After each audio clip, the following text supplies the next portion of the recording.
Hey, it's Mike Jacob coming to you from the foothills overlooking Jerusalem with our thought for the week. I have an observation in this week's Parsha, also connected with Lag BaOmer, that I find very interesting. It talks about, towards the end of the Parsha, all about the Jewish holidays. It starts with Pesach and the Korbanos, and then the Omer, the harvest in the land of Israel, bringing the Omer to the Beis HaMikdash, and all these different holidays about the Korbanos, and it's very much Beis HaMikdash, Eretz Yisrael based, land of Israel based type holidays. And I always thought to myself, thank God today, either we live here or we come to visit, and we all have a connection to Eretz Yisrael. But 80 years ago, 75 years ago even, people were living all over the place. My father's family's from China, my mother's family's from Europe, my wife's family's from Europe, and people didn't come to Israel, people didn't come to Eretz Yisrael. But they still read it and they still longed for the land of Israel. And now we have it. It's just like you read it with a different way of looking at it. So you read a Parsha's Emor, where normally, for 2,000 years of exile, they read this without Eretz Yisrael. And now we have it, read it differently.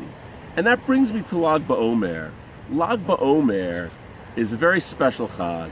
And I think second to Sukkot, it's when many, many Jews come from all over the world to be in Meron, to be in Eretz Yisrael for this special holiday.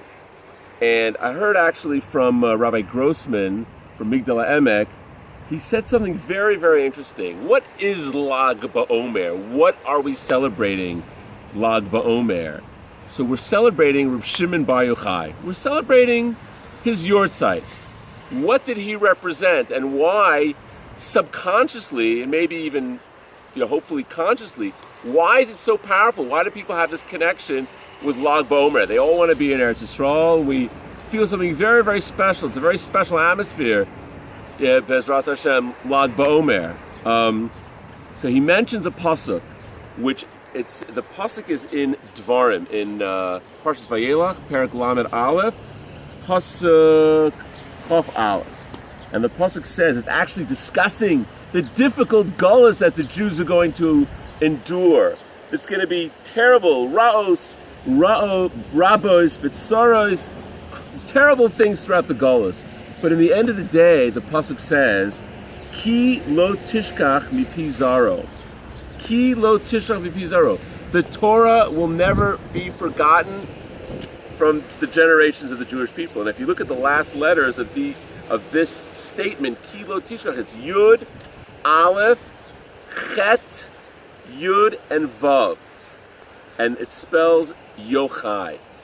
That's referring to Reb Shimon Bar Yochai. This idea that the time that he came in was a time of the Romans. He lived at the time of the Romans when the Romans wanted to just wipe out the Torah from Klal Yisrael. And he made sure that the Torah was not forgotten. And he was such a powerful personality. Torah was never forgotten. And it was due to Yochai, Reb Shimon Bar Yochai. So you know what we're celebrating on Lag BaOmer? We're celebrating not just that we came back to Eretz Yisrael and we have Eretz Yisrael, but Eretz Yisrael without a Torah, without Jewish life, without a vibrant Jewish Torah life, ain't worth that much. It's like having, let's say, a cell phone without any battery in it. It's very nice, but if it doesn't have the battery in it, it's completely useless. It does nothing. Eretz Yisrael without Torah is nothing. So we come back and we celebrate Torah in Eretz Yisrael.